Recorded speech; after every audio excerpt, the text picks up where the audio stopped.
Oh, we're back. You thought you missed us, but no. Welcome back to Silent Podcast, where we are anything but silent. We are here with our Survivor New York Season 5 Bannerman Island. I was just trying to make a bad joke. It wasn't good. Bannerman Island coverage. My name is Mark, and with me, as usual, and always, the best and the brightest and beautifulest. It's Davey. Hi, y'all. Woo-woo. How you Woo-woo. doing, Davey? I'm doing all right. I just upgraded my phone to the new iPhone 14 Pro Max. It's purple. Hashtag Nice. Iona. And I'm loving it so far. Hey, Valencia. Hey, Valencia. We have such a great panel tonight that are people that I adore with all my little my fuzzy little heart. I love these people too. More alums of season 4, which y'all can watch on YouTube. So we're not going to talk too much spoilers here, but they're great and they're even better as human beings than Survivor players. You want to say anything else about them, David, before bringing them out? I love these people so much. They have a lot of insight on the game. I really trust them to be sassy, to banter, to really give their truest insights. And I guess without further ado, let's welcome them to the panel. Yeah, welcome to the panel, Billy and Liska. How are y'all? Hi. Welcome to. I'm such stands of y'all, and also it's mutual. When we were putting the cast graphic together, we all sent dog photos. Even Mark, who doesn't have a dog, and Naomi was like, "Oh, I don't have enough time or energy or money to update all of your photos." And I was like, "Well, okay, I guess we're showing up in solidarity with our buffs." Yes. I have my buff underneath me from when I played. You're wearing it as underwear. Cute. We got our season 4, season 4 buff. We have Kristen also watching today. Hi. Hey, Kristen. We love Kristen. Yeah. So, Davey, I know you're always a big fan of asking the greatest question on earth. Yes. Okay. So we all know my whole spiel. Bannerman Island. Hashtag artillery. Hashtag arsenal. If you were to be a weapon, what would you be? We've had bows and arrows. We've had explosive. We've had knives. Yes, knives. I personally would be poison. Either of you can. Yeah, so I was thinking about this, and I have to say, I feel like I'm a lover, not a fighter. So it took me a minute to think of my weapon, but then I decided my weapon is just going to be a very loyal henchman who will do my bidding and kill whoever I need gone in whatever way I want it to happen. And I can just be like Lady Tyrell, I want them to know it was me, but my hands are clean. Let's go. That's actually so hot. The best answer I've ever heard, and I don't know how I can follow that. I think my weapon would be less conventional, I think is the term. I think I would be a wine bottle smash with the sharp edges because I love wine. I feel like last minute I would just be like, all right, I'm over this, I'm over you, let's do it. Heat of the moment type of thing. Yeah, it takes me a lot to get there. So and at first you're good and soothing to the soul, but if you cross you get a shard in the neck. Exactly. Wow. So every weapon that everyone has said so far has been pretty on brand, and I think both of those absolutely aligned. So I'm feeling it. Cheers. You are now entered the guest panel arsenal for Bannerman Island. We're here. Yeah, so we can use your henchman as the security guard. That's right. He's the bouncer. So you can be my henchman with the wine bottle if you want. I would love to apply for the position. Yeah. Creaming. Honestly, season one of our tribals in season 4, you kind of were out to go doing some battle for me, so I feel like that applies. This is factual. Watch season 4. Yeah. Yes, and Logan. Good answers. Logan. We love Logan. Agrees. They're good answers. This is me sending some shine. Love having Logan. Yeah. So happy to see you in the. Yeah, let's get to it. I mean, this is exciting. We're at the merge. We're at the merge. We made it. We made it. when I read the title of this episode, I was singing Destiny's Child, like Yeah. all the women who independent. Yeah. Hands up that way. Yeah, The title for those who don't know is "I Am an Independent Woman." you are. Thank you, and as are you, Davey. You're welcome. Thank you so much. I am. Merge. It's like when merge happens, it's like time to scream. It's time to cream. Oh. It's like It really the is. moment. I mean, for cast and crew, right? Yeah. Because we were so close to that day being over when the merge finally happened. Yeah. And it's so fun. But I will say, doing cast and then going to crew, I love doing crew, but there's definitely a different vibe when you don't have the adrenaline of playing the game, like powering you through all of the long hours. Like, I remember getting to the end of that first day and like hobbling into the house to go to bed. Yeah, I'm sure that was. Yeah, because like you said, the adrenaline just like keeps you going when you're playing. But if you're not playing, the cast is just nonstop. They're like, we're not tired at all. We're just gonna stay, keep going. And I was like.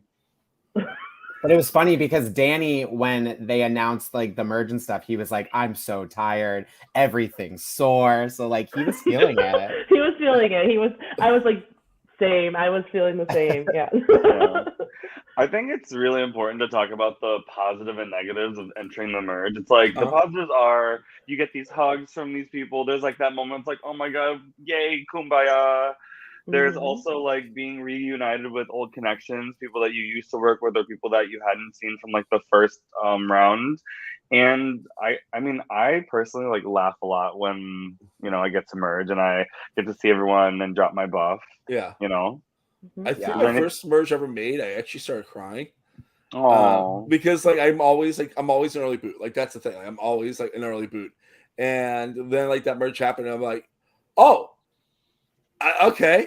You're like, I did that. Like things you did. That. It feels good. Like it feels I feel like yeah. I think this also is different because you want to have that moment of like reconnection, like you've been away from people from the swap or whatever, but these guys had to just go. Like it was like, you're merged. We're going to do a challenge now. Like it was getting late. It was boom, boom, boom. There was no time to be like, happy to see you. Let's catch up. What was happening with you? So it was pretty fast paced. And I think you see the aftermath of that where people didn't have the time to like reconnect and get stories straight and figure out what's happening. And it led to a really fun, kind of chaotic episode. Yeah, I have a question for all that were there. Like this whole episode feels like it might have actually been like almost real time. Like I know like it wasn't, but like it felt like the amount of time that was covered in this episode might have been like an hour. Yes. Why? Sorry, I was like really distracted. I think your pugs are fucking in the back. They're both boys. They're both neutered, but they do hump each other. So like. This is why y'all should watch the video version. Actually, but it's like they probably were in that moment, most likely. I cannot. Especially with me ignoring them right now. Bro, it's not so they humped to get your attention. So everybody just watch the free show in the back. We'll be starting OnlyFans later. Promo code at the end of the podcast. Yeah, exactly. I have a QR code. It's going to pop right up. Wait, Mark, can you repeat your question? I'm so sorry. Oh my god. What did I even ask? For the people that were there. Yeah. So yeah. For those that were there, was this episode pretty close to real time? Like, I feel like most episodes are a little bit shorter than real time, but I feel like this might have been like maybe like the challenge really took some time, but like, I feel like the scramble was like pretty much real time. Yeah, I mean, I will speak for myself. I feel like everyone was really happy and like they were hugging, and then all like the aftermath of like needing to recalibrate but not having time to, that paranoia spike, like that was on pause because they had to balance balls for the challenge, which is we're gonna talk about it soon. We're talking about the balls. Yeah, we're gonna talk about the balls, and like I do think that it was true to real time. What do you think, Liska?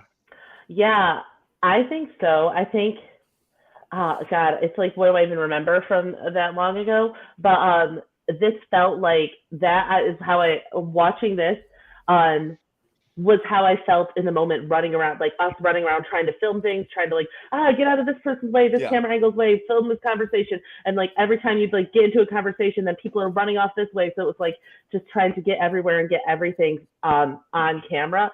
It literally felt like after the challenge, which I know we're getting ahead of ourselves a little here, but like after that challenge, it really felt like the first time the players had to like connect. And I remember it feeling like mass chaos. And they know they only have, I'm pretty sure we gave them like slightly longer than maybe usual. I don't remember really. And it just was like groups everywhere, people breaking up everywhere. And even afterwards, I think I remember being like, I don't know what's happening. Like, I don't know what's going to happen. Like it was changing second to second. I felt like it was like a wheel, and just like when time was up, it was going to be on somebody, and that's where the vote was going to go. It was just, It kind of felt like that because like there was like what 3-ish names that were really ever said that had any kind of traction. Yeah, I think before the challenge is introduced, I thought it was really cool to see 3 different like vantage points. It was like Brienne, who has been safe this entire time, but has been to tribals, being like, I don't really know the pecking order, but I'm like down to vote however. We have Sharif, like, who's been literally to so many tribal councils trying to find the pecking order, and then we have Stan being like, I'm a virgin, be nice. Yeah, he's in that like not gone at all. It's wild. Yeah, he's in that what is it like the path? What trajectory is it going to be? Is it like the Nick Majorano or the Michelle Fitzgerald? Like, never went to tribal, going to your first tribal at the merge, like situation. That's a great way to get to the merge, but I feel like it's got to be really scary to like not have tested any of your alliances. Right, but it feels like he's in such a good position at this current moment. Like right now, it feels really good. There was one moment where Andy in a confessional was like, Stan seems like he's all over the place. He's a social butterfly. It's like, that's what you want to be, but you don't want people to notice that that's what you're doing. So I think it's really interesting that he is in this position. And now like, we're going to see kind of what happens with him having to go to his first tribal council. Yeah.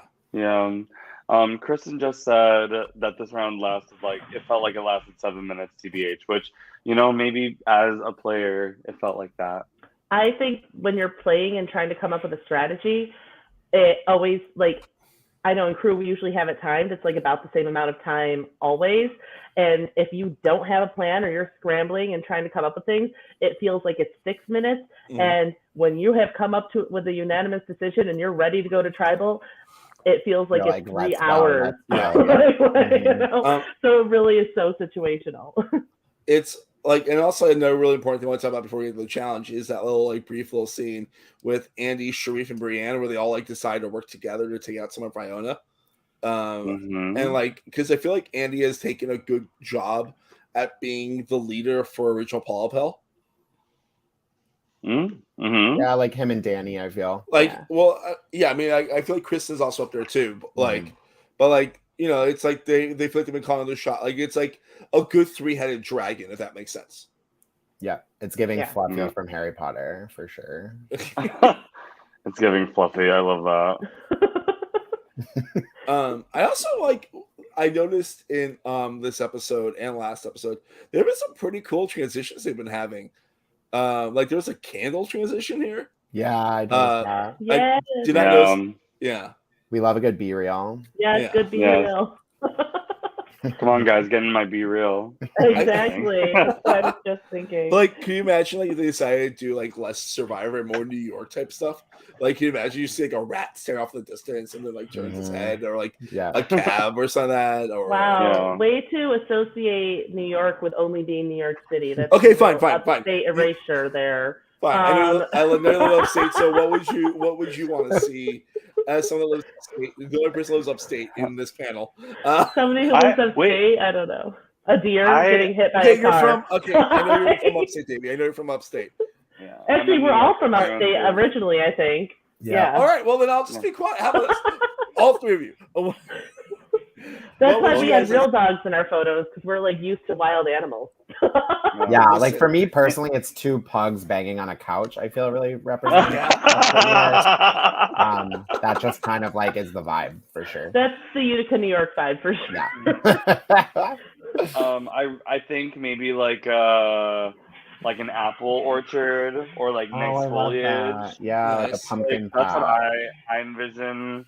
I also envision, the Amtrak Maple Leaf being stuck for 20 minutes because of an engine change. But like, how would you show that in Very transition? specific. Never happened to me.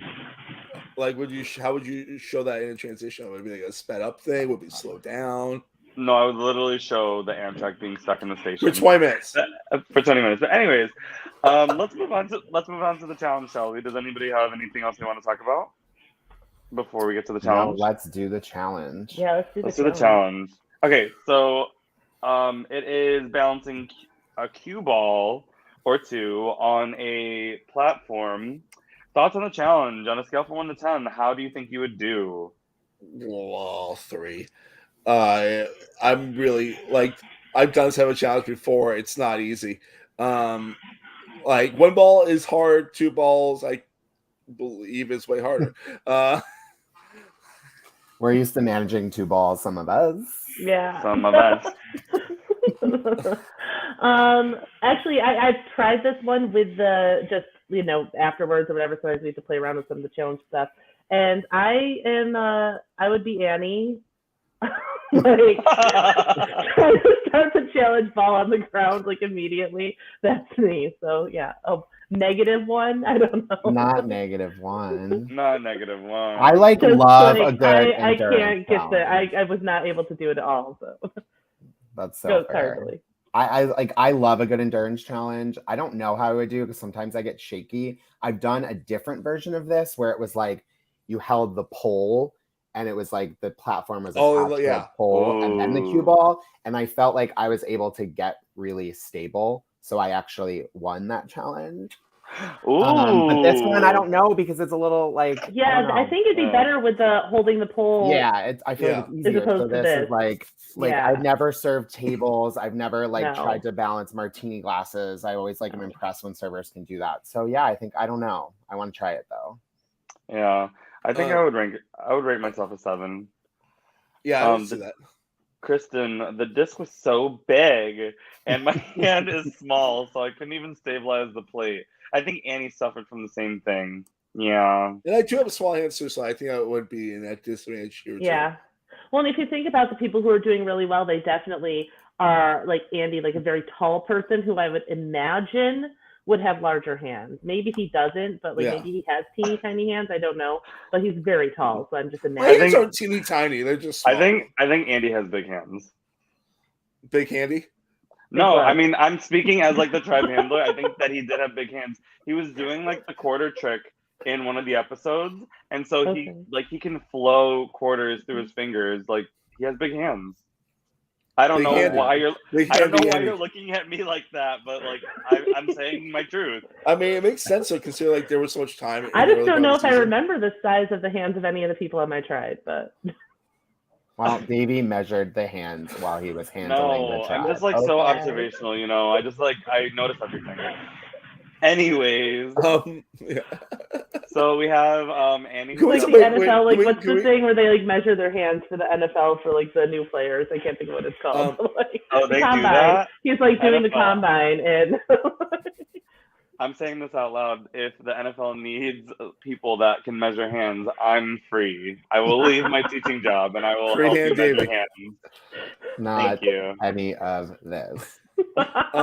I want to talk about before you get started the actual challenge. I think I always love looking at a cool actual individual immunity necklace, and I thought this looked really cool.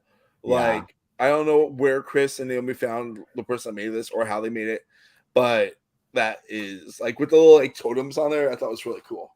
Yeah, it was sick. Is that an actual artifact? No, that's not. It's probably. I feel like it's probably a replica. Replicas a lot. So I would guess a replica of a season. Chris is so diligent when it comes to the design choices he uses for things and stuff like that. He always wants things to look really authentic.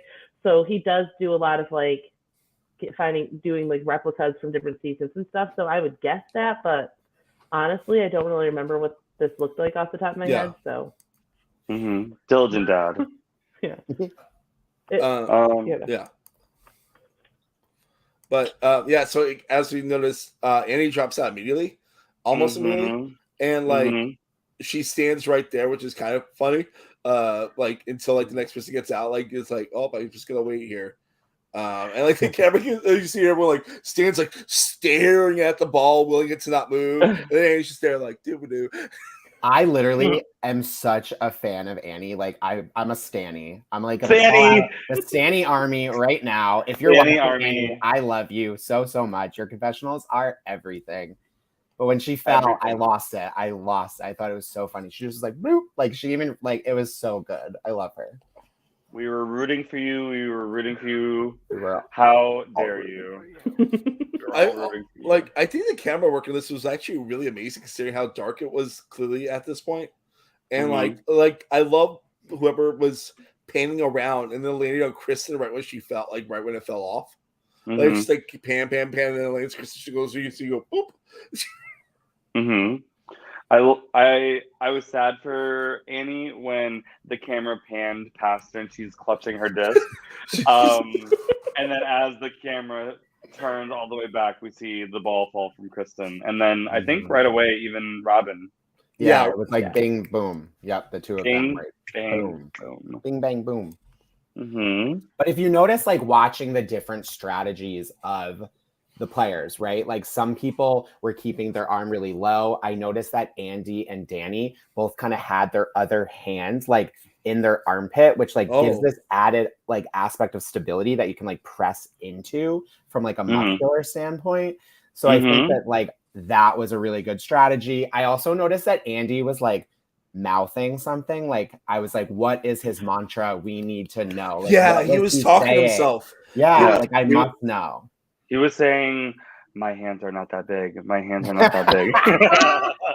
My hands, this is not my palm. It's really weird that Davey measured all of her hands earlier. Like, why is Davey like making like 3 replicas of our hands right now? Talking about being a right-hand man. Billy, perfect henchman.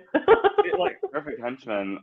I love that you are using your like, I guess your occupation to really like give that insight about that muscular stability, because I really had no idea. I just thought, oh look, an armpit. It's like it's such a thing though. Like if you're doing like any sort of endurance challenge where it's pain related, you're getting sore, like you have to create like stability or activate other muscles. So like counterbalance, like there's so many things. Like when if you're doing a wall sit, your quads are on fire, but if you like press your hands together like this, that's going to take the pain out of your quads a little bit and put it somewhere else. So it's going to kind of like trick your mind, and it just helps you last longer. So if we're ever in a wall sit competition and you beat me, I'm going to be pissed after sharing my secrets.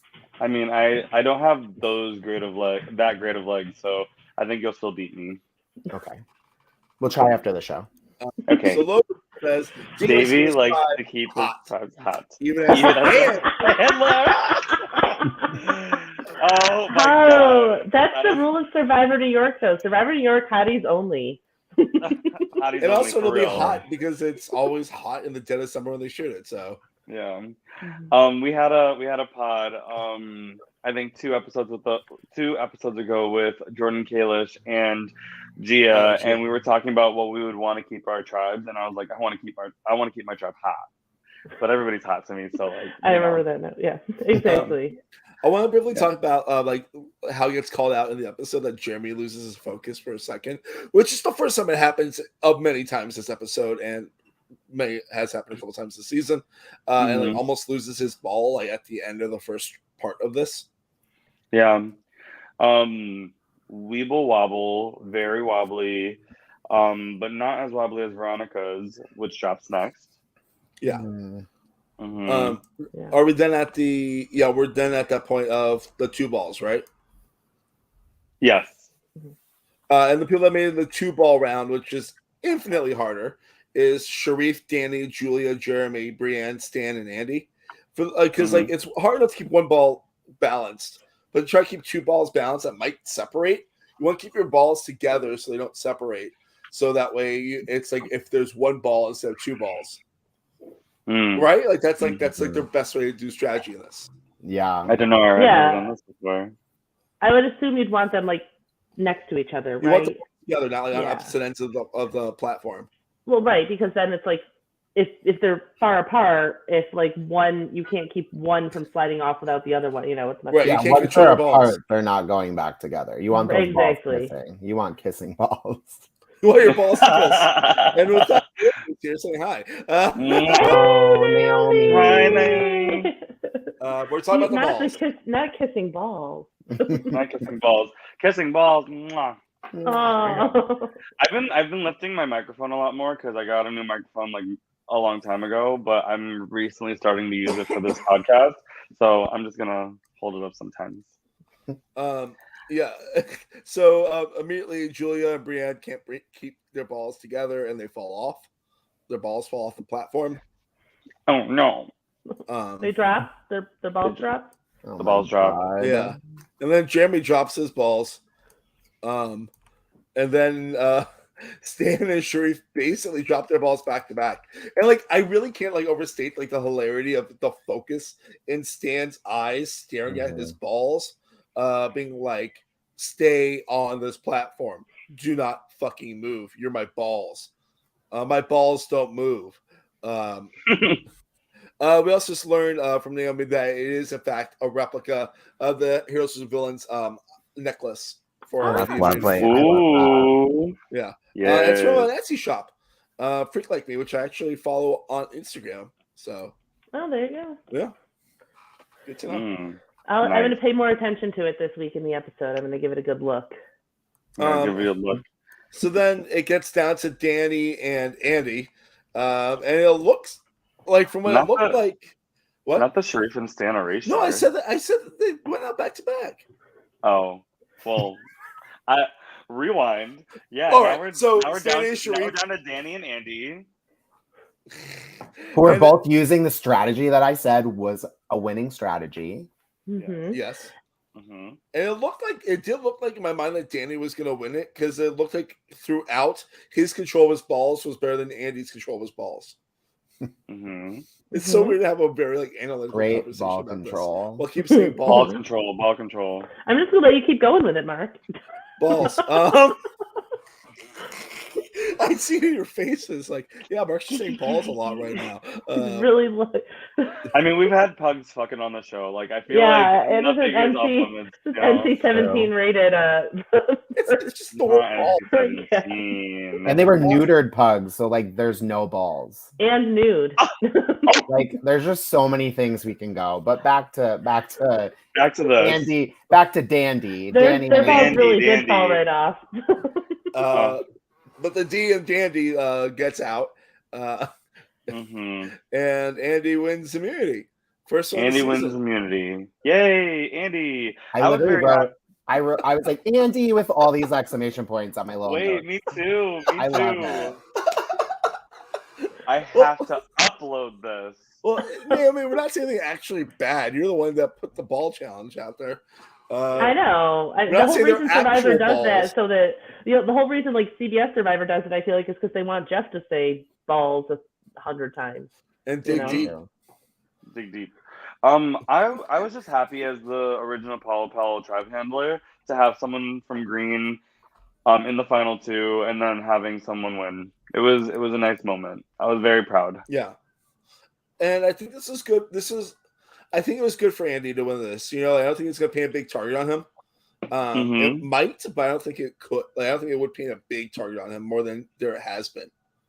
Yeah. Yeah, and I think winning the first immunity of the merge like gives you this like added sense of like, I don't want to say confidence because I don't think it's confidence, but you get this like moment to like breathe and you're like, okay, I get one round where I can actually like take a breath. I don't need to be worried. And it just kind of like puts you in a good position, like moving into the next tribal council. Like, I mean, it can actually screw you up as well. But I think for Andy, it was good for him to win this. It's going to put him on this like peaceful track. He can like realign, figure out where he is, and then move forward. So I'm happy for him. Yeah, I think there's probably like a double-edged sword aspect to it, where on the one hand, he, in this chaos where they haven't had much time to come together, see where anything, like any of the lines are going to be at the merge, you know, who's siding with who, where's the vibes after a swap when you're coming back together with people you haven't seen. So he has that calm. He can kind of just like navigate But at the same time, he is the first one to have flagged himself as an individual immunity threat. So that's the sort of flip side of that coin, is now he's out there as somebody who might be good in one of these endurance challenges. And there's a lot in this season, especially of strong challenge competitors. So to be this early on and be like, yep, I was the most strongest competitor out of all of these people, can also be a little bit of a moment of like, you know, maybe people take a step back too. Also, he gets to be calm, but he drew a lot of focus to himself. It's also a thing though, like, because like for the first time, I mean, I'm jumping a little bit ahead here, but like for the first time, I think I've seen in a long time that like the first time the person who comes in second gets a big target on their back from this. Normally, it's like not necessarily the case, but like Danny's name was seriously going around for a lot of this episode to the point where he gets quotes, and like I don't think I've seen that happen in a while, where the number 2 person in the challenge actually gets targeted. Yeah, I think to y'all's point, like there was a lot of resentment, like not officially, but whenever there was a tribe that had won, it kind of like, you know, it made them really happy. But the second place tribe, they were just always looked at as like oh man, we like almost could have beat them, and it always made every other tribe think about the other tribes and what would have happened if they went to tribal. And now it's their actual time to be able to be like, oh, actually now we're at tribal, let's do this thing. Yeah, let's make our own.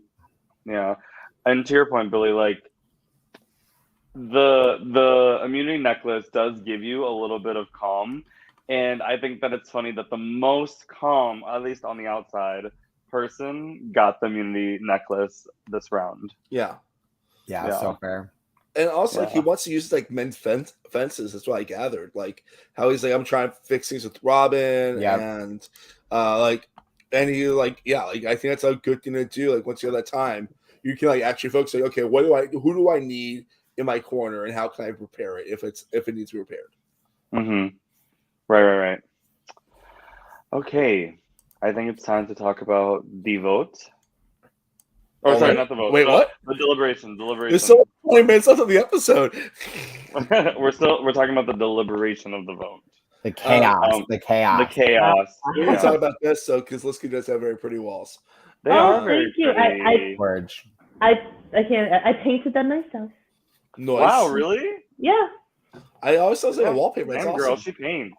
No, it's actually, so it's like not having anything to do with Survivor. Totally off topic, but so easy. You just draw it out, and then you take like a paint strip of colors, and you buy a sample of every color on the strip, and you do darkest to lightest. It's really pretty. Wow. It's that is super really easy. pretty. Yeah. That is really pretty. Thanks. You're welcome. Yeah. And I just gave my pugs a second dinner to keep them quiet because they were getting. Aw. Yeah, I mean, I think it's on brand because we're talking about Survivor and it's on the outside. Your wall looks really nice. I noticed it once you stepped out. Thank you. Where we play Survivor New York has mountains. Yeah. So Sure does. Or at least tall hills. Let's talk strategy. Yeah, let's talk strategy. I think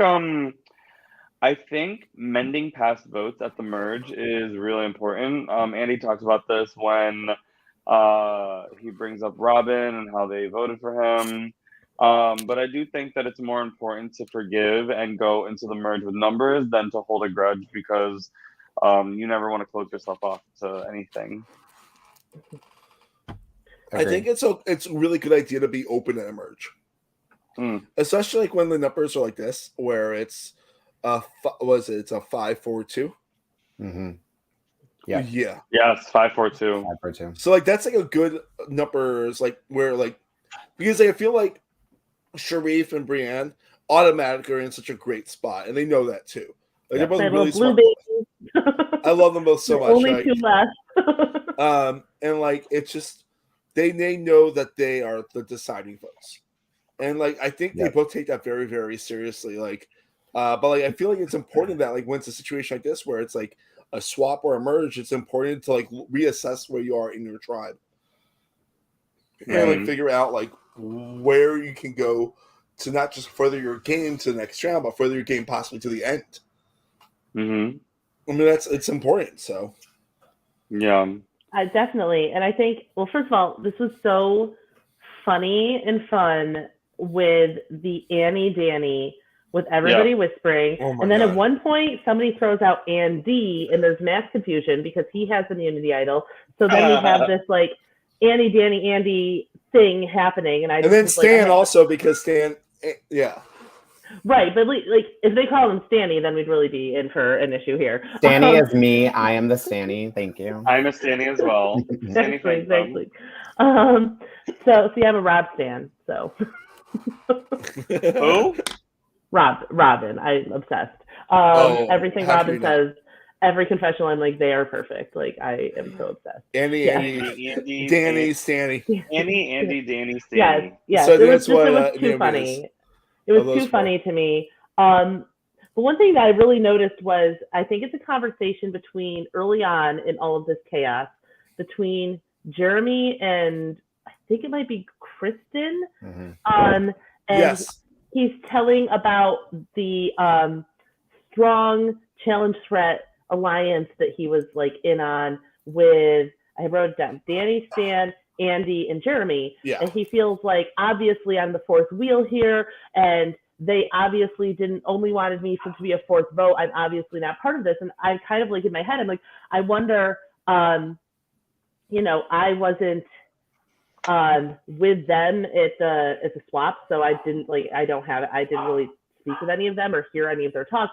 But I wonder how much of that is accurate, that they were not considering him an actual part of this group, and how much of it is maybe from his own self-perception and insecurities of like, yeah, they're all these big huge guys. I'm like, was he really not part of that, you know? Yeah, because he like always describes himself as very average. He's always like, I'm average, which is interesting. Exactly. It's also interesting because like Stan definitely was not working with Jeremy after the third hour of this game. Yeah, definitely. Yeah, like that was very evident. And it became more evident during this episode too. But like, and after we came back to Caliona after that tribal, but yeah. Yeah, I think after Andrew leaves, he becomes this catalyst that kind of ignites Stan to be like, oh hell no, like that was my friend. Yeah. And during that Kristen Jeremy chat is when we got the episode title from lovely Kristen. Yes. I am an independent woman, where she's like, I'm going to do what I want, which I loved her putting her foot down. I was like, yes, queen, slay. Yeah. And that's very Kristen. Like, if you know Kristen, like, she's very like, I'm going to do what I'm going to do, and like, F you. And I love that about her. Yeah. Oh, yes. 100%. She has a gift to any season of anything. Like, I mean, she's an awesome person, but like watching her on TV or like whatever, you're just like, you're drawn to her because she's such a fucking badass and like just so funny and like calls it as it is and is just really entertaining to watch. Yeah, I feel as though I feel like people often overlook Kristen because she's small in stature. She kind of like I think she intentionally plays it off as a like, oh, I'm not the biggest threat, but she is always thinking, and she doesn't like to be discredited, or she doesn't and she doesn't like to have her voice be taken away. So she's someone that I'm looking forward to seeing how they play in this merge phase. Well, and that's like a tightrope to walk too, is the whole, you want to be under the radar, right? And you want to be not seen as the biggest threat, and then at the end having to flip that around, or later in the game if you have to flip that around, she talks about that, like she doesn't want to be bulldozed over, she wants her voice to be heard. So it's tough when she feels like, you know, people are bulldozing over me. You want to make sure that you're considered and part of the conversation. Yeah, right. She's just super enjoyable. Like I 100%. As a human being, like she's great to talk to. Like I've talked to her in person a few times. Like you're like what you seem like you are with an edit, you know? Right? Then we got this like. Sorry, go ahead. No, I was just saying I really enjoyed her this whole season. I'm very happy I drafted her in my official draft. Love that. We got this really nice confessional from her too, where she talks about being a woman in Survivor and how excuse me, like men get to the end to get all the credit and women do not. And it's very interesting that that's talked about in a season where there are these like really strong men that are kind of seen as like calling the shots. So I'm interested to see like how this plays out moving forward with these strong men that might be aligning. Maybe they'll turn on each other, but Kristen made it very clear that she knows she needs to take out Danny and Andy at some point in order to further herself in this game. Yeah. So I'm excited to see kind of where that goes. Yeah, Kristen's a force. Like I was on what's the name, Blue Tribe, Esopus at first. So I wasn't with like where she was and stuff, but I was a tribe handler with her SWAT tribe, and got to like do some confessionals and hear her more, watch her in action. And I was like, okay, she does sort of come off from the outsider perspective when you're not really in the scene. As you know, she's small, petite, you kind of think like that's her, but she's a force and she has strong thoughts and emotions, and she just like really feels things with her full chest and is very genuine about it, which I like really love getting to watch somebody who does that like play the game. Yeah. She says you want to be underestimated, but you don't want to be a goat. It is a fine line, and a fine line it is. I do like. I think one of my favorite like mantras is like underestimate me so I can embarrass you. It is very fun. It is very fun to have people like think that they can like literally dog walk you, as I see a pug on my screen. But it's also a better thing to outmaneuver and outplay. So you know, Kristen, you said it. And I think that it's also interesting that Jeremy is trying to line with the women of the tribe. Granted, his number one is Veronica, and she has been going as a bat for him a lot during this episode. But like, I don't feel like the women want to work with Jeremy, which becomes more obvious later. But like, it seems like they're like kind of placating him to the ones that he's talking to. Like, he has like, there's a part where he's like talking to like 5 women. And he's like, listen, I want to work with you guys. We have this together. And it feels kind of like he's talking to a wall to most of them. Yeah. I mean, I think it's hard because like, what is the operative move here? Like, I think it's clear to everyone that they have to kind of take out a purple. And I think that as a Stanny, so I'm unbiased, I think Annie's in a good position because why vote Annie? She's not a threat to anyone's game, and she hasn't really made a lot of moves. She'll always be this kind of decoy character. And so I think that placating does come into play because you can't really tell Jeremy like, hey, I think it's going to be you, because it would give him ammunition to do other things. Yeah, and I think it's interesting watching this. You kind of see that it does seem to be a vibe to take out a purple. The original name out there is Annie, and probably because they see her as being okay and like the easier one to convince people to take out, etc. They're not out in front as much, but then as people have more time, they start to realize maybe the stage is set to take out somebody who feels to them like a larger target at that point. And they see that there's this duo that seems to be kind of running the purple show from other people's perspectives with Veronica and Jeremy. And I do kind of love, in this case, I think it's the women who come together to protect Veronica. A lot of times when you see those male-female duos and they're like, well, we assume the man must be in charge, so we have to take out the woman who's like his accessory. And then this is a situation where I love Jeremy, but I also love seeing when you had this power duo, the woman staying in the game. And Veronica seems like she's the driving force for the Danny vote, at least. I mean, she's going around, she's like, Danny came in second. This is the moment. If we don't get him out, he's probably going to win immunities. This is the time. Like, makes tons of sense that she wants to do that. And obviously protect her, you know, her number one, or you know, one of her top allies at this point. Naomi wants to know our analysis of Veronica being annoyed with everyone being illogical, actually. I mean, it's always the argument in anything in Survivor when it comes to logic is logical for who? Like, exactly. There's a lot of players who I just think they crack me up. I love it because they get so mad at people not making the moves that are best for their game as opposed to that person's own game. And it's like, oh, why didn't you see the logic? And I'm like, that would have been the best move for you. But logical, like, was that the best move for the person who actually made the move?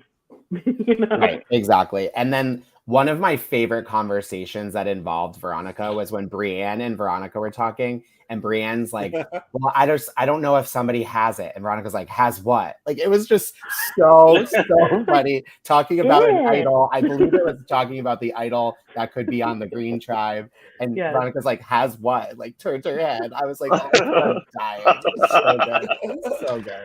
Yeah, I loved watching Veronica strategize this episode. I just thought, gosh, it was so much fun. So much fun. So, like, some moments that I was like, yes, girl. Then there were other moments I was like, ooh, this feels messy. You know, but it was just, like, everything you want. I just love to watch players come to these games and play so hard and put it all out there, like, it, you know, and really just put everything into it. And Stan's in the chat right now, saying that you can't look at it for like, what's best for you. You have to see what is best for the other people, and that's so hard when you're playing the game. It's easier from the outside, you know. Yeah. And like he also brings that up, like he doesn't get too many confessions in the episode. Like he gets like that one in the beginning. He also gets like one where he's like talking about like how everyone's scared to make a move that they have to make, and like he's like, you have to make the move. Like you can't be running around with your head cut off. You have to make the move. Says the guy who hasn't been to a single tribal council yet, you know. And one of Stan's comments is that he wants to keep big threats in. I think he's having a conversation with Sharif potentially, where he's like, I don't want to vote Danny. We need to keep these big threats in, which from his standpoint, from the game he's playing, makes extreme logical sense. And I said, I actually wrote down, I think that's the first time you hear Jeremy's name come out is during that Sharif Stan conversation. So, that I remembered. I watched it twice, but I didn't like go back to double check that. So I think that's like from the narrative we're shown, the sort of the genesis of this like idea. Well, because like, I feel like the first half of the scramble, you see Sharif being like, is it Annie? Like, is Annie who we're going for? And then like it gets to that point where I think it's Sharif and Veronica and Annie try and count the votes for see if it's for Danny. And like that's when like you start hearing Jeremy is the name. Yeah, that's when they realize, like, oh, we don't have the votes to do it right now. Yeah. As soon as I wrote counting fingers, arrow, not convincing. When they started counting fingers together, and Sharif's like, it was like, it was really bad. I'm out of here. Like it was like Homer Simpson going into the bushes. Like he was just like, I don't want to be a part of this anymore. I just think that it was so cool to see like 3 tactical things happening at the same time. Yeah. We have Veronica weaponizing Danny's second place to Sharif, who got 4th technically. And then we see Stan pushing Jeremy to protect Danny while also tactically splitting up Veronica and Jeremy. I'm throwing my pen down. That was so like, it was good. So hot. But also it makes the target a lot smaller because they are the 5 of the 5-4-3 or 5-4-2. So like if you can even out the numbers even more, like I think it makes sense to cut your own at this point, especially when somebody like everything that Stan does in this episode is fucking genius, and like, it points out like the big holes in other people's games, which but well, you see when these players start realizing that multiple people might have Jeremy as somebody they want to get out, like how that comes together, like with that Stan in Sharif's moment where like later we know Stan I remember Stan had initially thought when he was stolen onto the Blue Tribe, he had thought that Jeremy was going to be the person taken out of Purple. So I think that there was not a tight bond there to begin with. And then Sharif talking about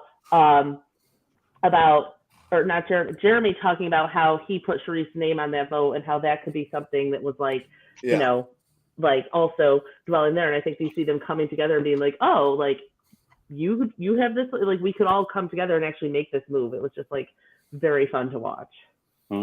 This was a huge move for Stan, Brienne, and Sharif. I think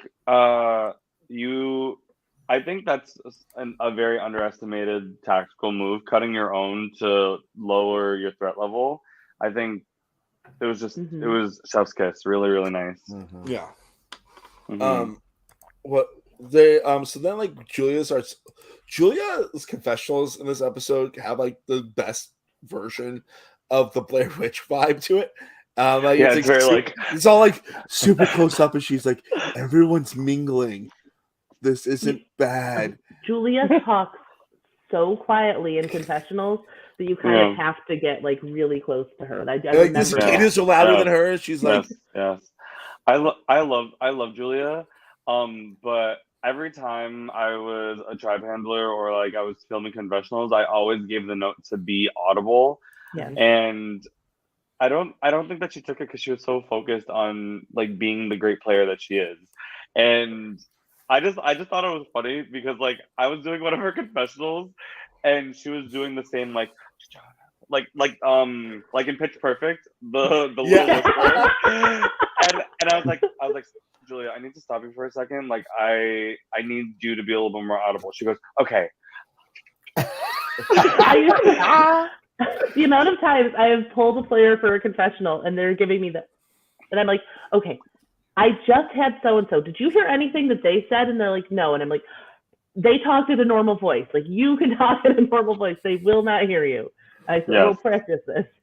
But, whoever like shot her confessional. But the paranoia is so high that it's just like, what are you gonna do? Like whoever's like shooting her confessional, like this episode, I think last episode too, is just like right up there on her, like right in her eyes, and it's just like it's like, are you shooting this yourself on your phone? Like, hey, I'm gonna let this person confessionals. Yes, I love it. I do like her quote. It all depends on Blue. Yeah. It all depends on Blue. they were the finally swing. getting a little power for Blue. I love it so much. I big fan of Blue. And I also I love how Danny's like, why is no one pushing Annie? And then he gets all Jeremy. He's like, oh, okay. Oh my god, when Danny's like, Annie, right? And or when Danny says to Kristen, Jeremy, right? And Kristen's like, I'm sorry, I can't vote him. And he's like, fuck. Yeah, she's like, I literally just gave him my word. Oh. And then like I love how like it's just this whole like when it starts turning to Jeremy is like very funny. Like Stan just goes so hard to get Jeremy out at this point. He's like, no, I'm done with him. He's got to be gone. Like every time we see Stan, he's like, no, we're not taking Danny out, we're taking Jeremy out. I love it. I'm like, oh yes. Billy. Okay, I want to ask you a question about like the knowledge that's being passed around right now. Who do you think has like been able to circulate and get the most information? Honestly, probably Sharif. I feel like he was involved in many, many conversations, and people knew that him and Brienne were like the ones that you needed to pull over to whatever side. So I think him, because I feel like Brienne wasn't shown as much as Sharif in this episode from strategizing standpoint. I'm not sure why, but Sharif I felt like was in a ton of conversations. So I think maybe Sharif. I feel like they both were like the same amount personally. Like because like he was definitely I feel like more of a focal point. Maybe it's like because he's taller. So because I feel like the people that were like the most conversations were definitely Sharif and Brienne. Maybe Kristen was also up there too, my personal opinion. But like there was a lot of like Brienne listening in this episode, you know? Yeah. I just think that Kristen's position is so interesting in this episode. Like, what do y'all think about her position in this merge? Yeah, I wrote down that she just had a huge episode in terms of like visibility, and we saw a lot of things from her perspective throughout the episode. A lot of like Kristen confessional and thoughts. So I just thought it was so interesting to see, because like I said, she plays with everything. It's all out there. I am going to be very curious to see her play going forward once we talk about sort of what happens at Tribal and how is that going to end up unfolding for her, because that's throwing, I would think, what's going to feel like a big wrench into maybe where she'd been in her standing with people. Yeah, like coming into the episode, I was like, Kristen is like the time. But then once we get to Tribal, like I was like, oh, like hopefully she can dodge these bullets that are being thrown at her. Billy as the merge boot. What should Jeremy have done differently? Wow, spoiler Oh alert. my God. Wow. Way to trigger me on this lovely Thursday evening. Yeah. So, well, I mean, I think Jeremy, like, I don't know. I feel like he came in hot, like from the jump, which is like he was excited to play, and I love that passion for the game. Like, it reminds me of like Kyle from our season, like just like loves Survivor so much, and it's so evident. It's like dripping off of you, right? But I just feel like he like shot himself in the foot early because he just came out so strong. And there was one point I wrote down, Jeremy, maybe he's too confident right now on my paper, like before his name was even getting traction, because I think he like might have been just like too confident. And like, I hate to say it, but he like, I feel like his conversation with Kristen, like, I don't know, where he like threw the big like big man alliance or whatever they're calling that kind of under the bus may not have been the best situation, because he might have said that to multiple people. So I think he might have just said too much to too many after shooting himself in the foot early from just playing really hard. Like, he was noticed as a threat from like, you know, the beginning, right? Like, everybody was like, Jeremy, oh my God, I need to watch Jeremy. So like, obviously whatever he was doing was very like visible to everyone. Yeah. And like the big man's alliance thing, I think sometimes those alliances, like, they're as real as you make them almost. And like, had he approached those guys and been like, hey, we've got our big man thing going, like, and maybe that's a conversation we didn't see or something, but had that happened where like, we've got us like big, like, keep the guys together, challenge threats, rah, rah, rah, because we do see that some of them want to have that vibe. But I think because for whatever reason he felt like he was the fourth wheel there, he kind of sets that aside. And I think that that's one of those things, like, as real or not real as you think, or as seriously as not seriously as you're actually on the inside taking an alliance, I think you have to treat them all like they're all real, they're all genuine, they're all going to get you to the end, 1,000%. and then weigh your options and stuff. And I think he, that was maybe in hindsight a path that could have been explored. I'm not sure if the others would have been receptive, but I think his kind of shutting down of like, I don't really feel like I'm in this, I want to take this other route, shuts the door to that a little bit. It's just like he maybe showed his cards a little too much with where he was feeling there.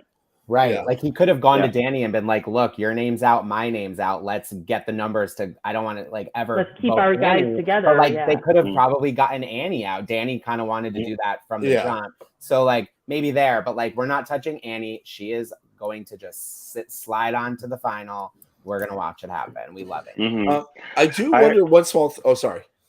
No, I was just gonna say, like, not just shutting the door to one, but I think like he blows up three people's plans in his pitch to stay alive. And I think to your point about being like coming in too hot, there needs to be a level of finesse that like makes people be like, oh yeah, I should keep you based on the information that you're telling me and how you say it. And I think that this was an opportunity that kind of just like pitched it like it pitched it too fast and too hard, and it didn't let people marinate in the words that he was saying. Like, if I think deeply about how he could have used it, I think what he could have done was just like say, I have thoughts and I don't want to go home. So Chris, I'm going to get up and I'm going to start this live tribal. He didn't have to shoot out all those cards, and he didn't have to reveal all those plans. Yeah. Especially when he says he was presented with that information like directly before they went to tribal. So it's like by doing that, it almost blew up the opportunity to like create those bonds and make the live tribal. And like, how verifiable was the information at that point? Like, did he have the chance to create a live tribal situation and negotiate a new plan? And could he have thrown it back on Kristen more on the fly almost, or went to her and said, okay, you just told me this information, let's figure out something we could do, as opposed to just like exposing. I do wonder though, like with Jeremy becoming like a very obvious target, has to do with the fact that like Jeremy so obviously wants to be on Survivor and is using this as his Survivor journey. Like, I wonder how much of that is like him being like, wow, I could be like this so I can have that moment like in the show. And it's like, Like and it's clearly affecting how he's playing the game for better or for worse. Mainly for worse, honestly, because like it seems like he keeps throwing people the wrong way throughout the whole season. But like it's that thing of like, did people get annoyed of like the Jeremy show versus the Jeremy game? This game was the show, but like because I feel like most people when they play an LRG are gonna play differently to a certain extent than how they play Survivor. But I feel like the way that Jeremy plays this game is 100% exactly how he wants to play Survivor. I think the Jeremy game was the most prominent part because I don't think that it ever was the Jeremy show. I think people were always aware of like how he was coming off and how he was trying to influence the votes. Yeah. But what do y'all think? It's hard to say. Like, I feel like he just when he started to scramble too, he kind of got wild. Like when he was like, "Yeah, go babysit her." I was like, "Oh," you know what I mean? Like, yeah. I was like, "Yeah, I remember that." Yeah. Like that's probably not how you try to get somebody to use an idol on you. But obviously, he was at that point. His back was up against the wall, so he was just like, "I got to do what I got to do." So I get it to an extent, but yeah, that was a little cringy. But yeah, I mean, I just think he came in so hot from the jump. Like I really do. Yeah. Speaking of which, the idol. So, you know, Stan is telling Julia, "I'm not doing Danny." And she's like, "You're not?" Which was like honestly kind of funny. And then Jeremy's pleading with all the girls, like, "Julia, you need to use your idol. This is like the point of no return." And now that Jeremy's gone, I wonder what do you think Julia's thinking? Is it better to err on the side of caution and not use it? Or do you think like, ugh? Well, I think right now, like, I don't know. I think that's, yeah, I mean, what's going to be really interesting going forward is like, like this whole thing with the idol nullifier too, which we have to talk through and like what's going on there. But like, I don't know. I think that Julia, if there's that much heat on your ally and she has a strong bond with Stan and seems to have a really strong bond with Veronica and the people from her swap tribe. If you've got an ally it's not your number one and there's that much heat on them, I think you want to keep the idol to use for yourself later on. And it might be better for you to cut that loss and move on to new people and start building those new relationships instead of trying to like hold on to somebody who has so much heat on their name. Because then if you reach out and put your neck out there to save them, like that could just easily get transferred onto you. Yeah. Yeah. No, I agree 1,000%. I don't think it was the right time to use it. I really don't. I don't think it was worth it for her game. I think play a little selfish and keep that idol for yourself. Exactly. Yeah. I mean, he's the one that decided it was a tribe idol that she found. Yeah. Right. Another reason of like, or another example of him coming in like strong, you know? I guess the last thing before we give roses and talk about the preview for next episode is Danny hiding the idol nullifier. Yeah. Talk about it. So I was there. I forgot that had happened until it happened. And then I don't like remember about the mechanics of idol nullifiers like in my head. So I'm like, is this a situation where the idol nullifier, like if nobody plays an idol, then it's just could you say you played the idol nullifier and be like, oh, it didn't get used because nobody played an idol apparently. So then you could just like try to say that you burned it and didn't have it anymore. Is that like the goal here? That's what I'm like really confused by, like what are the motivations of this? I think when he read the paper, they were like in the tent. It was him and other people from Green when he got it, because he got it at the slingshot challenge, right? I'm pretty sure I remember him reading it and it's saying like if you put it in or whatever and it's not an idol's not used, like it won't be announced. Like I really think that was said. Okay, that's what I wasn't sure. I remember that happening too. Yeah. Yeah. Okay. So I think it so in is that like case, then a he's good- trying to like say that he used it. I'm guessing. right, like he put it in there. Okay. Right. I think it was a smart move. Like I feel like people don't ever hide things like that, especially in the booth. Like I don't know, it was like a very smart move, which we haven't seen too many from this is gonna sound like addicting, but I don't mean it in a bad way, but like from Danny. Like it's not like that kind of smart move, like a strategic in that regard. We haven't seen his strategic side come Yeah. out as strongly. Yeah. I get what you're saying, And yeah. it was smart. It was really smart. That way people see his pockets are empty because it was blown up that he had it. And like this way it's like, oh yeah, no, I used it. Nothing happened. Yep. Mhm. Yeah. Do you think that's gonna work? I think so. Like, I you believe mean, him? like now it looks like this way he can share the information with the people that he's closely aligned with, right? That like he has a valid nullifier. And if he uses it smartly, it can work. I mean, nullifiers are hard. Nullifiers are Yeah, hard. that's the thing. Nullifiers, like, it's tricky. Like for me, if I was playing, if I had an idol, I would be nervous about an idol nullifier. Yeah. If I didn't have an idol, I really wouldn't care too much if somebody had an idol nullifier too much, unless like my target had an idol. But it's not like an advantage. I think that looms super like overhead is like a terrifying thing unless you are the person with the idol. I think from an entertainment standpoint, like I think it would be really cool as a viewer if somebody finds the idol nullifier and like pockets it and like it's not talked about, and then we get a camera shot of Danny going to vote and going to grab it and it's not there and his shocked face. It would be so entertaining. Like how funny would that be? That would be But, amazing. like, I mean, I think the odds of somebody looking down there are at this point very slim. So I think it was put in a good spot. Like I wouldn't be thinking of that, you know, walking into a tribal council to vote, you know. But I have a weird question for those that were there. When we get to like the beginning of tribal council, when Ed walks in, does he have a beer in his hand? Very possibly. I don't know. I mean, no. I don't care, but it's just like he was just like so happy. He's here, soda. Soda probably. It could be a Coke. It could be a Coke. Soda. We had a lot of we had a lot of soda. Yeah, soda's good. I love soda. I had some tonight.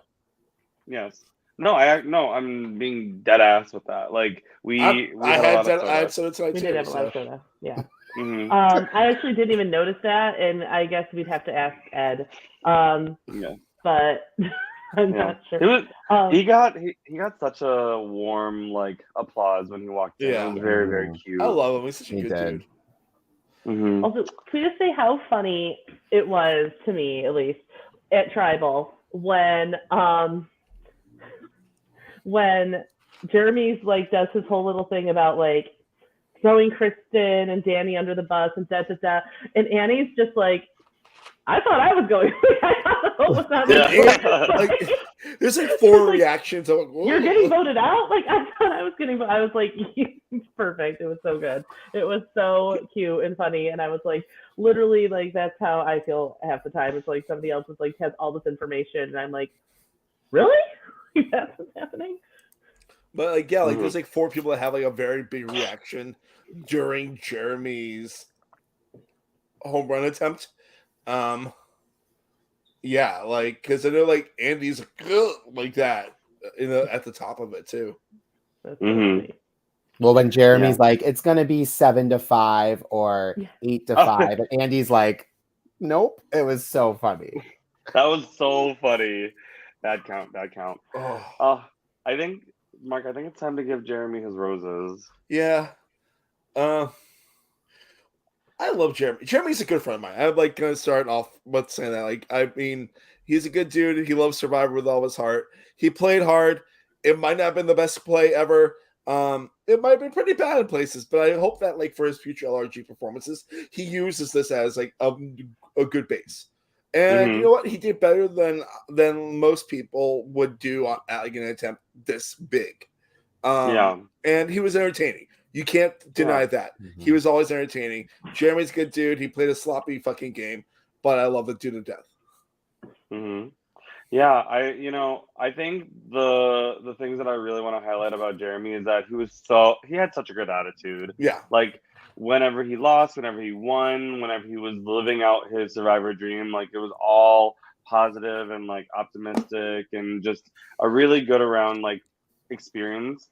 And I think as a super fan, he brought this level of intensity to the game that I like really value.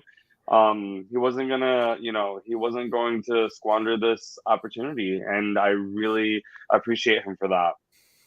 Um, I think that it's poetic that he got the merge boot placement. I too have played a game where, like, my first game when I was in college, where Bennett was my Jeff Probst. I played in this like Survivor in the dorm. I know, so cute. And I was going ham turkey sausage, trying to do everything under the book of what a Survivor super fan does. And then I got my merge boot, and it was really humbling. And I hope, Jeremy, no matter what anybody says, you played your heart out, you did what you did, and you got to live out your Survivor dream. So cheers to that, and I hope you continue to play and fine tune whatever you would like to fine tune. Mm-hmm. I agree. I think we sit here and we're like nitpicking things about people's games because that's like the point of the recap, right? Like that's what we're supposed to do is go through, and you think it's like, oh well, maybe you could have tried this, maybe you could have tried that, but this at the merge when things are this fast paced as they were, and you didn't have the time to come together. There are things maybe Jeremy could have done, but it was also one of those situations. If they had 5 minutes less, 10 minutes more, anything like that, like there's a very good chance the vote wouldn't have been on him, and it would have been somewhere else. Things were moving really, really quickly, and you have to make snap second decisions. And now, we think about like, oh, you see all these perspectives from the outside, but I think Jeremy played, I don't know if this was his first LRG, but I loved the passion he played with. He had a lot of agency on his original tribe, and he played like balls to the wall, basically, like full tilt, like going out there, and it ended with a great perspective. This is one of the best days of his life, he said. He got to like live out a Survivor dream, which is exactly sort of the energy I think we want from a player. Yeah, like yes. I couldn't agree more. I just feel like watching him was just so entertaining. Like you could tell he loves the game, and like he came in so hard because he was so excited, and it was so evident. And yeah, like I met Jeremy like once or twice at Survivor Brooklyn South, and he was just like so fun to talk to. Like, he's such a like cool, nice person. And I think that, it was evident in his gameplay, just like the passion that he has, which is like what I love to see watching any of these LRGs that people play. Like, it's so exciting to watch people that play like that. Yes. Also, can we talk really quickly about the vote? I mean, I know it's pretty straightforward. Like, I know it's what was it, 9-3?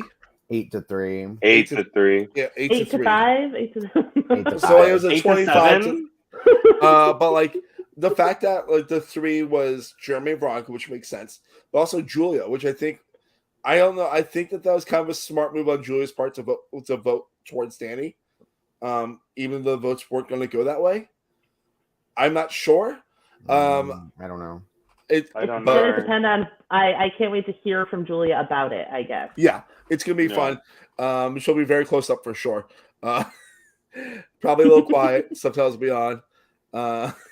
Still more audible than Amy in season 2. That's for sure.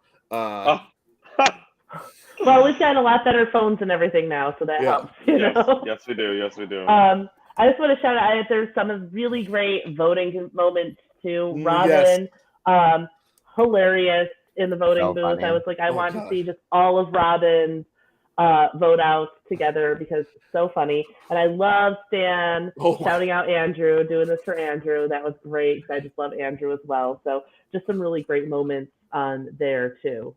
Yeah, that Stan vote was very, very fun. Just because I feel like Stan blamed Stan to straight, except for Drew going home, which I understand that, but like it was just a really good like, you're going home, go. Like We I also just got love people that will give like a ballsy vote like that, even though like, especially in close votes, this wasn't that close, but like where you might be wrong, it might look stupid later. They're like, nah, I'm going for this one anyway. yeah. We also got Chris Lord shouted out season 4 at the end. Oh, that's right. Love You to did. hear Yeah. it. Yes. It's a great season. Right. Should we talk about what's coming up next week? Yeah. So yeah, brief little thing. So Annie feels that they lost the numbers. They have to find like that stick. I like to call it the hot dog challenge, where you're holding like the bun, and the stick is like the hot dog, and try to keep the hot dog in the bun. That's how I'm gonna describe it, because I know it's not hot dog mechanics, but it looks like it. We're back to daylight. We're back to the daylight again, which will be nice. Yeah. Day 2. Brienne may know something. Yeah. I'm all about the tension. #Rod. Yeah. I'm all about that. I'm all about the tension in the game. All about the tension rods. It's going to be a good episode, methinks. So Davey, what do you think, like, how does hand size impact your ability to like... Actually, that's true. I think the reliance on hands to keep that tension on the rod is what I'm thinking. Oh yeah, but I think I'm gonna be looking at arms this time. Did you measure those too? I can eyeball it, yeah. Just hold that hot dog for dear life and take a little nibble every once in a while, right? Yeah, I've also I loved in the preview seeing Annie and Julia kind of have a powwow moment. So I'm really looking forward, because Julia was like on the outside. I don't know if they knew they were going to be on the outside, who left them in the dark, where that came from. So really curious to see like how that plays out in the next episode. It's going to be good. And for those who don't know, it drops Friday at 7 p.m. on the YouTubes for Survivor New York, Bannerman Island. Well, Survivor New York. Yeah. All right. Well, Liska, Billy, thank you so much for agreeing to come on tonight. I mean, I can't speak for Mark, but You can speak for me. You know how much I love them. Okay. Yes. We have really enjoyed having you both speak and add your input, your wise sage knowledge, and it's great to be able to reunite. So, where can the listeners find you if they want to look on socials? Oh, I am at Liska Savage, I think, on everything, Twitter, Instagram. I mean, whatever. I'm on Facebook too, but I never use it. So except, so I wouldn't look me out there. But Twitter, definitely at Liska Savage. I don't really tweet that often, but every once in a while. And it's a good place to reach me if you want. Stop it. My social media handles are a journey, but it's Billy with 3 Y's, ANZZZORR. 3 Y's, 3 Z's, 3 R's. Try to like I'm gonna change it. I need to change it. It's time. It's too much. It's a mouthful. But yeah, Billy Davey's seems simple. You just have to get like a more like you have to have a first name of like Liska, and then it's easy. I love you know that. I actually shouted it at work the other day because someone had a fun spelling for the name too, and they were like, "That's actually why it's spelled. Like the reason why you tell like the way you spell your name the way you do is the reason why they spelled the way they do." I'm like, "That's cool." So yeah, I'll get my socials. Unless you want to do it first, I don't know. No, you got it. All right. At Mark and Daveyy 85 for Instagram, Twitter, Letterboxd. I'm not really doing anything about podcasting right now because I'm in the middle of a move and a job transition. All fun things. I probably should have announced that stuff yet because whatever. But whatever. It's all exciting times, and I cannot wait to see where the season goes because it's so much fun. We're having really great. We're having a blast doing these episodes. I love talking Survivor with y'all, and I love watching these. So I can't wait to see who you have up next. And you ever need like a pitch hitter again, like let me know. We're really excited about what we have next week and the week after and all that. So it's brilliant. Like Davey, next week I'll be on vacation, so I can't listen, but I know, right? I'm like balancing winter recess with podcasting. If you want to find me, you can find me at Daveysak, DAVEYYSAK on Twitter, Instagram, Facebook. You can find my TikTok, Knapsack SAK at 96. It's real fun. Like and subscribe. to become part of the Silent Podcast family, Valencia. Yeah. Shout out to the iPhone 14 fam. You're great. Thank you for listening all the time. And with that, We'll see you next week. Oh, and you know we'll see what? you next. Follow me on Instagram. I'm going to be with some Survivor New York alumni on vacation next week. So if you want Oh, that's right. You are. I forgot about I that. am. Boy! Oh, It'll be Ooh. fun. Love that. Yes. love that. Take lots See you of guys pics. next week. See you next Bye. week. Bye. Bye.